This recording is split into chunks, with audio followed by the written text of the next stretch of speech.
Shanghai सहयोग संगठन की बैठक में बिना नाम लिए भारत के विदेश मंत्री एस जयशंकर ने पाकिस्तान पर हमला बोला है। जयशंकर ने कहा कि व्यापार समेत आपसी सहयोग के सभी मुद्दों पर आगे बढ़ने के लिए यह जरूरी है कि जब तीनों बुराइयों आतंकवाद, अलगाववाद और कट्टरवाद से बचा जाए।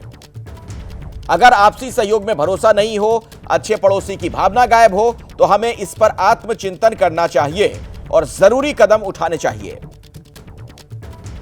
तो बेहतर रिश्ते के लिए बहुत जरूरी है कि भरोसा हो। सीधे मैं आपको इस्लामाबाद लिए चलता हूं। इस बैठक से जुड़ी खबर आप तक पहुंचा रहे मेरे सहयोगी आशीष कुमार सिंह और इस वक्त हमारे साथ मौजूद भी हैं। आशीष, अपने संबोधन में क्या कुछ और जयशंकर ने कहा, एस जयशंकर ने, और उसका अर्थ क्या निकाला जाए, क्या संदेश वो दे रहे हैं? देखिए,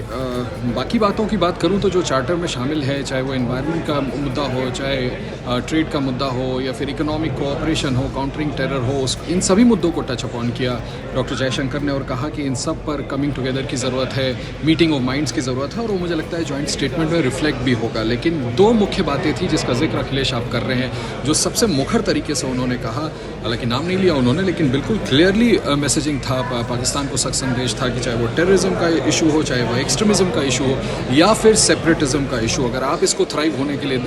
होने देंगे और अगर इसको बार बार आप सपोर्ट करेंगे तो फिर रिश्ते बेहतर नहीं हो सकते, और इस तरह की ग्रुपिंग में आकर के तमाम तरीके के बड़ी बातों का करने का कोई फिर उसका कोई मकसद अचीव नहीं किया जा सकेगा। इसके अलावा उन्होंने चाइना को भी क्लियर कट साफ तौर पर संदेश दिया, चाहे वो सीपेक का मामला हो, चाहे फिर जिस तरह से चाइना अपनी एक्सपेंशनिस्ट पॉलिसी के तहत भारत के कई इलाकों को कब्जे करने की कोशिश कर रहा था, जिसको भारत ने बाद में चाइना से छुड़ाया भी, उसको भी उन्होंने बिल्कुल दो टूक शब्दों में कहा कि टेरिटोरियल इंटेग्रिटी की अगर आप ध्यान नहीं रखेंगे तो फिर एससीओ जैसे जो मल्टीलैटरल फोरम्स हैं उनका कोई महत्व नहीं रह जाएगा। तो यहाँ पर आकर के बड़ी बात यह भी है कि वो कहाँ बोल रहे थे अखिलेश, वो बोल रहे थे जब 10 साल बाद भारत का विदेश मंत्री इस्लामाबाद आया है, एससीओ में शामिल होने के लिए प्रधानमंत्री मोदी का वो प्रतिनिधित्व कर रहे हैं, और यहाँ पर आकर के जब क्लियर कट मैसेजिंग उन्होंने पाकिस्तान और चाइना को किया है, तो मुझे लगता है डिप्लोमेटिकली अपने आप में बहुत बड़ी बात है।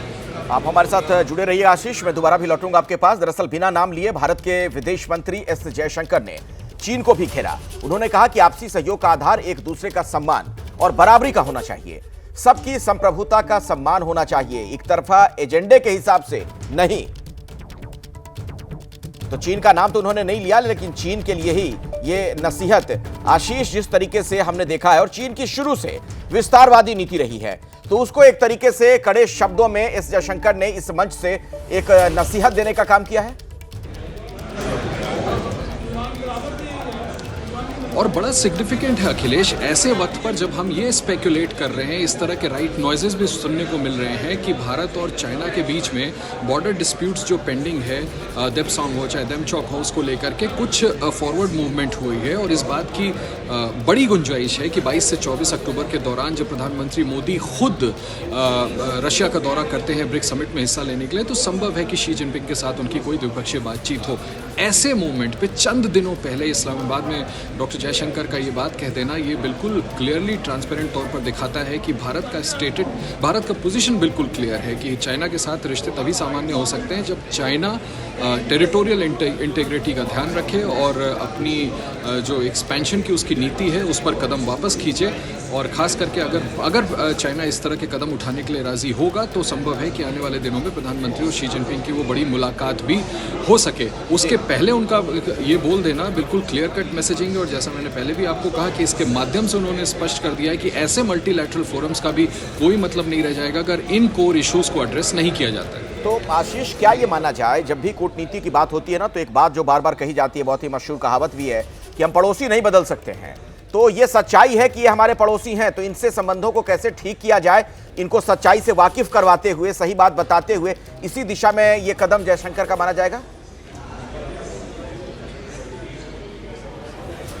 देखिए, खुद एम्बेसडर रहे हैं चाइना में, और चाइना का बड़ा एक्सपर्ट भी माना जाता है डॉक्टर जयशंकर को, बहुत अनुभवी